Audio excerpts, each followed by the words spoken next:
Tuvalu ay isa sa pinakamaliit na bansa sa buong mundo. Halos kasing laki lang ito ng Makati City. Ngunit alam mo ba, ang bansang ito ay kumikita ng $5 million o humigit kumulang 258 million pesos bawat taon dahil lamang sa pangalan ng kanilang bansa. Partikular na ang dalawang letrang ito, ang T at V. Kumikita sila ng milyones dahil lamang sa dalawang letrang ito. Ano ba ang meron sa mga letrang ito? Bakit binibili ito ng mga malalaking kumpanya kagaya ng Amazon at Netflix?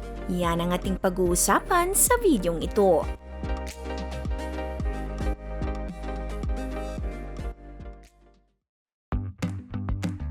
Sa pagitan ng Australia at Hawaii ay matatagpuan ang isang maliit na island country, ang Tuvalu, pang-apat sa pinakamaliit na bansa sa buong mundo. Meron lamang itong 25.9 square kilometers na lupain, mas malaki lang ng kaunti sa Makati City. Binubuo ito ng 9 na maliliit na mga isla at tirahan ng nasa 11,000 katao na mga Polynesian. Ang dating pangalan nito ay Ellis Islands, ngunit pinalitan nila ito ng Tuvalu at mukhang napakagandang desisyon ito dahil sa pamamagitan ng dalawang letra mula sa kanyang pangalan, ang letrang T at V ay kumikita ngayon ang bansa ng $5 million o humigit kumulang 258 million pesos bawat taon. Nagsimula ang lahat nung nag-boom ang internet taong 1990s. Ang bawat bansa ay binigyan ng Internet Assigned Numbers Authority ng kanya-kanyang 2-letter domain name na kung tawagin ay Country Code Top-Level Domain. Kumbaga, ito ang magiging signature at identity ng kanilang bansa sa internet. Nakuha ng United States ang .US, ang Pilipinas ay .ph naman, samantalang ang Tuvalu ay .tv at tila ba naka-jackpot sila sa nakuhang domain name. Bakit? Ang TV kasi ay kilala sa buong mundo na abbreviation ng television. Kaya naman ang .tv ay napakagandang domain para sa mga websites na related sa television, media at filmmaking.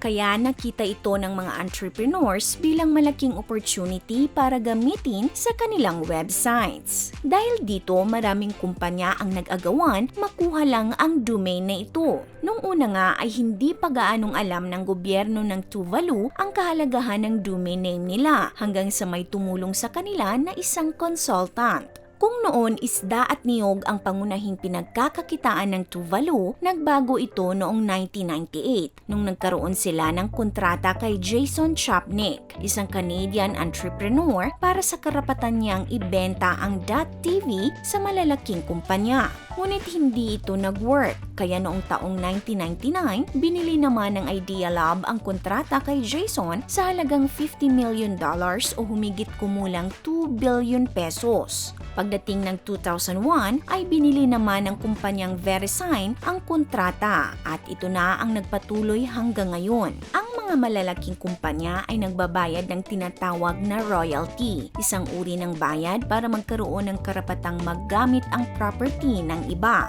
Sa madaling sabi, binabayaran ng mga kumpanya ang Tuvalu upang magamit nila sa kanilang website ang top-level domain na .tv. At sa maniwala kayo o hindi, ito na ngayon ang #1 source of income ng bansa. Ang streaming platform na Twitch.tv ang isa sa pinakamalaking contributor ng perang pumapasok sa bansa. Isa itong video live streaming platform na may nasa 140 million users at kasalukuyang pagmamay-ari ng kumpanyang Amazon. May iba pang malalaking kumpanya ang nagbabayad ng royalty ng .tv, gaya ng Google na owner ng YouTube.tv, Netflix, Netflix.tv at Disney, Disney+.tv.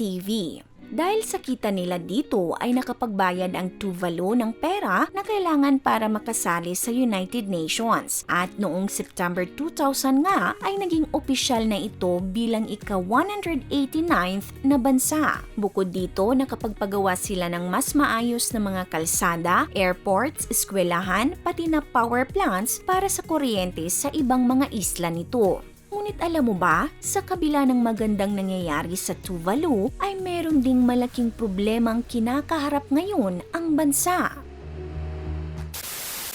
Bago tayo magpatuloy mga ka-awesome, meron lang po akong isi-share sa inyo na maaari nyo pong pagkakitaan part-time or full-time. Kung kayo po'y sawang-sawa na sa matinding traffic at maliit na sahod, baka gusto nyo pong subukan mag-home-based online job or online freelancing. Sa online freelancing ay maaari kang kumita ng 30,000 up to 100,000 pesos sa isang buwan or mahigit pa. At may isa ngang Pinoy freelancer na kumikita ng 1,000,000 sa isang buwan. At ang good news po ay meron na pong training program ngayon na magtuturo sa inyo ng step-by-step kung paano magsimula. At dahil din po sa programang ito ay meron na po akong online job ngayon. Kung interesado po kayo on this training program, ay i-click nyo lang po ang link na nasa description box for more details about this program. At ngayon, balik na po tayo sa topic.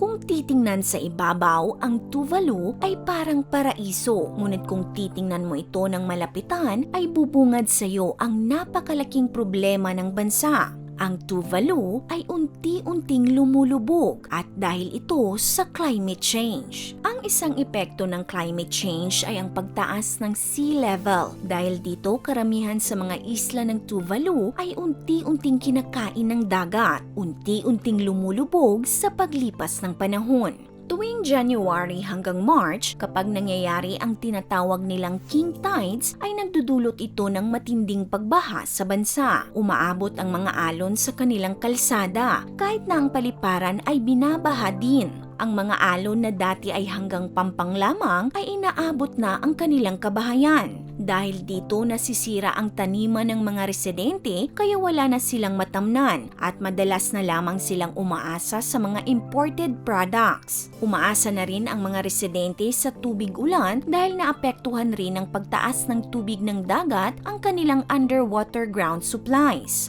Nangangamba ang mga residente sa maaaring mangyari kaya ang iba ay lumilikas at pumupunta na sa ibang bansa, lalo na ang mga kabataan. Ngunit marami pa ring residente, lalo na ang mga matatanda, ay ayaw umalis dahil ayaw nilang mawala ang kanilang identity, kultura at tradisyon. Mas gugustuhin daw nilang mamatay sa sariling isla. Ayon sa mga scientists, sa susunod na 50 to 100 years ay posibleng hindi na daw matitirhan pa ang Tuvalu. Ngunit ganun pa man, gumagawa naman ng paraan ang kanilang gobyerno at may mga plano rin sila kung paano masusolusyonan ang problema ng bansa. Sa nangyayari ngayon sa Tuvalu, sana ay maging paalala ito sa ating lahat na gawin ang ating parte para maiwasan ang paglala ng climate change. This is your Ate O from our Republic. Hanggang sa muli and stay awesome!